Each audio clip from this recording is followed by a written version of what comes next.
Hi, it's Raj Bapala, co-founder and CEO of Applaa.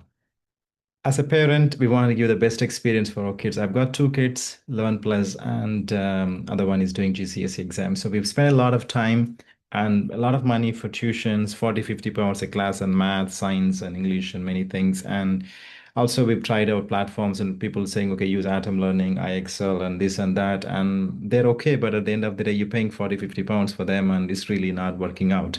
It's just like only one, and again, where do you go for the next, right? And it's just like a simple mock exam practice, it's there are so many things you can do. It's not really a comprehensive feedback mechanism tool, right? That's what I think. I got really frustrated with all these tools, and again, spending with teachers and tutors is not really working out. So here, that's why we built Appla with the vision of actually helping kids as early as, like from year 8 years onwards to all the way to the GCSEs. We've got the whole curriculum built. Again, we've digitalized the whole UK curriculum here. So, and actually we're giving a value only 9.99 a month, £10, right? What is that? Is the cost of a pizza, even less than that. And so we want to give that a best experience for everyone. You can really see from year 4 to year 11, they can see every single subject, math, they can able to look at this lesson. They can practice but understand the concept first rather than writing an exam for the sake of writing.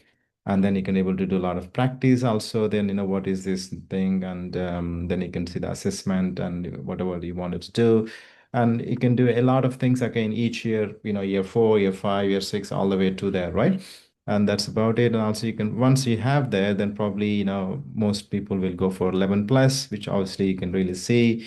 And yeah, so we have built a comprehensive 11 plus past papers, around 5 dozen papers we have.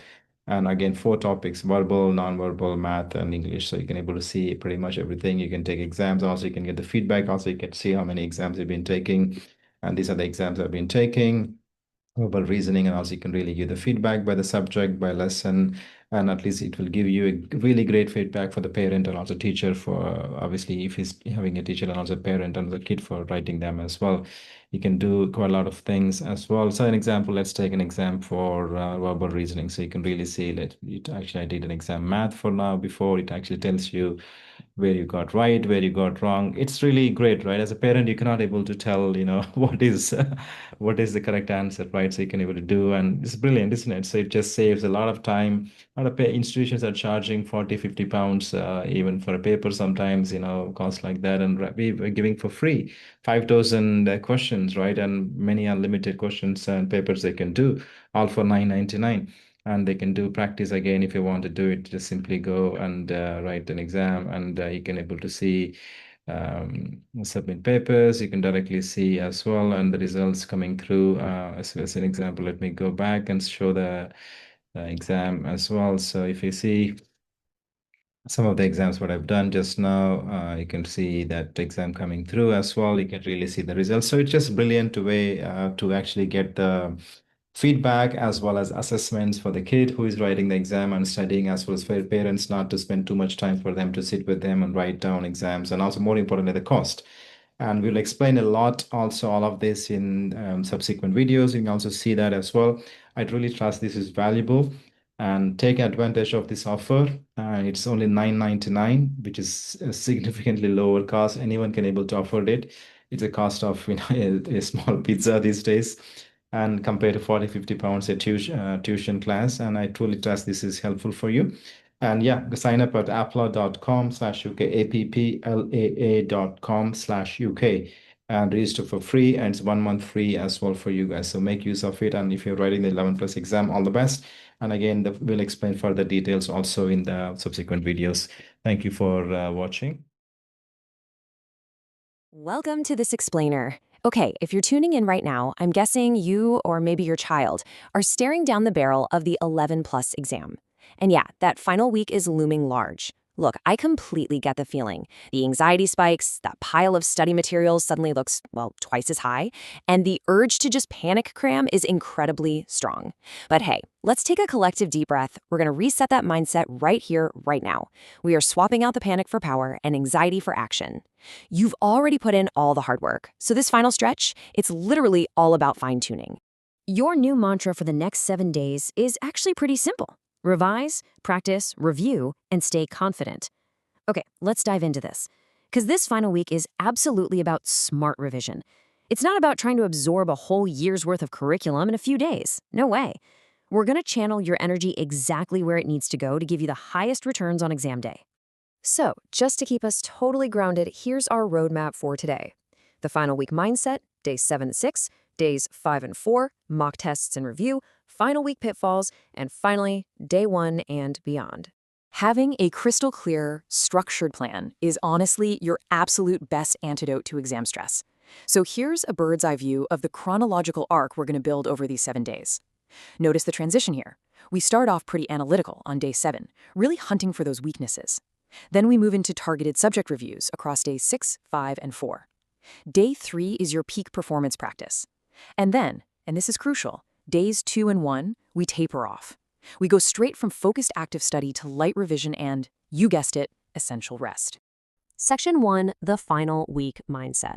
Polishing your skills. You know, before we even think about opening a textbook or booting up a practice app, we really need to talk about mindset. The golden rule of the final week is just this. You're polishing your skills, not starting again. If there's some highly complex, brand new topic you just haven't grasped yet, yeah, now is definitely not the time to try and build it from the ground up. Honestly, doing that is just going to drain your confidence and your energy. Your goal right now is just to solidify what you already know, sharpen up your execution, and buff out those minor errors. Moving right along to Section 2, Days 7 and 6, Strategy and Maths. Let's put this into practice. Day 7 is all about strategy. It's basically your reconnaissance day. You need to identify your weak areas by reviewing your most recent mock test results. You're looking for patterns here. Are you consistently losing marks on fractions? Are 3D shape rotations making you dizzy and taking 5 minutes instead of 1? Or maybe you're making repeated, careless errors just because you aren't reading the final line of the question. So the crucial point is, do not try to revise everything equally. Your time is super precious right now. Allocate it to the areas where a little bit of polish is going to save you the most marks. And this brilliantly illustrates the difference in what you might be facing and where those sneaky weaknesses might hide. On the left, we've got a difficulty 2 question, basic arithmetic, where Jake has 45 marbles, loses 12, and finds 8. If you're making mistakes here, well, it's highly likely just a careless reading error. But take a look on the right. That's a difficulty 5 geometry question, asking for the area of a triangle with a base of 12 centimeters and a height of 5.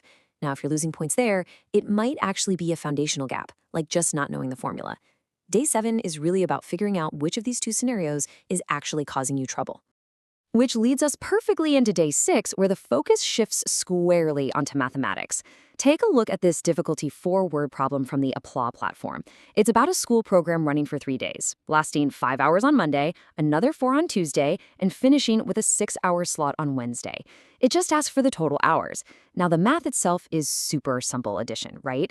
But extracting the exact right data from that text while you're under pressure, that requires real focus. Day 6 practice requires careful timing, but you absolutely must strictly protect your accuracy. During D6, you really want to hit the core pillars of 11 plus maths. Keep that brain agile with mental maths. Polish up your fractions, percentages, and ratios, because those pretty much always show up.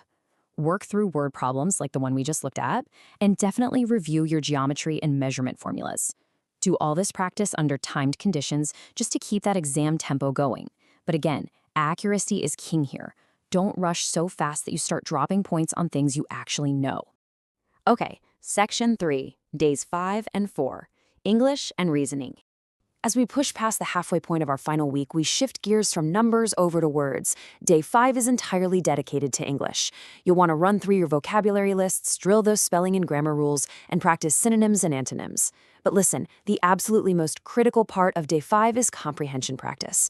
The biggest trap in the English section is just misinterpreting the text or the question itself. So use today to practice reading passages with really deep focus and identifying exactly what the question is asking you to retrieve or infer. Then Day 4 hits, and it's time for verbal and nonverbal reasoning. We're talking sequences, codes, analogies, shapes, patterns, rotations, and reflections, the whole shebang. Now, what's really interesting about this slide, and a vital piece of advice for today, is understand the logic, don't memorize. Reasoning tests are designed to assess how you think, not what you've memorized. So spend Day 4 really looking at why an answer is correct. What was the rule the pattern actually followed? Once you grasp that underlying logic, you can apply it to literally any variation they throw at you on exam day. Moving to Section 4, Mock Tests and Review. simulating the exam. All right, we've arrived at day 3. This is a critical juncture where all your individual subject polishing finally comes together. You need to sit down and take a realistic 11+ mock test under strict, timed conditions. I mean it, no interruptions, no looking at your phone, no extended snack breaks. This isn't just about testing your knowledge, it's about building up your mental stamina and simulating the actual pressure of the exam room. That way, when the real day comes, it feels familiar and completely manageable. But taking the test is only half the job, right? The real value comes afterward, during the review. As you go through your marked paper, you need to actively ask yourself, what can I improve before exam day? Did you run out of time? Did you misread a specific type of logic puzzle?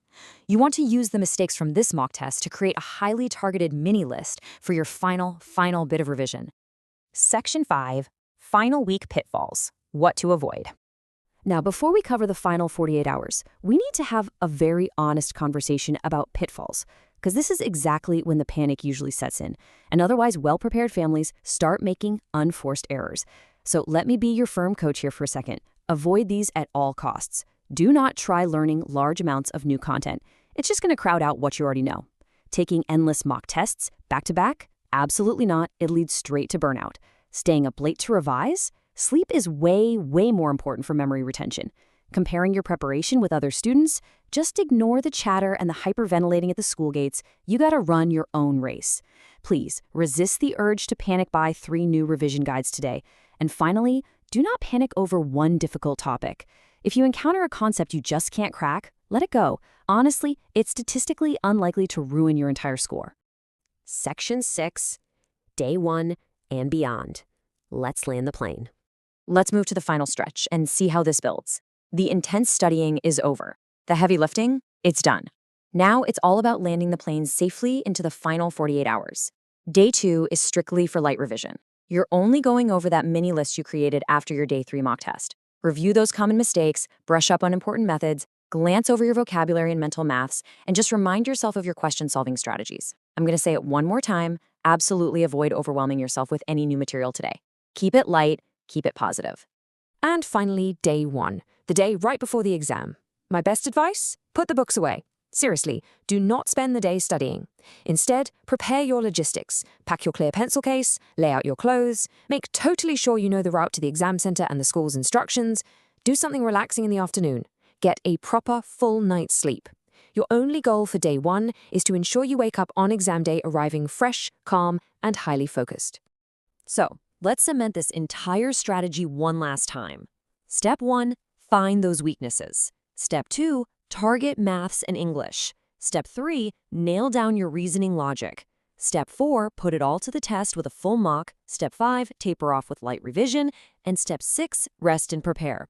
If you follow this structure, you won't need to cram, and you definitely won't need to panic. You can simply trust the preparation you've already done. Which leaves us with one final, very important thought. Are you ready to revise smart before the big day?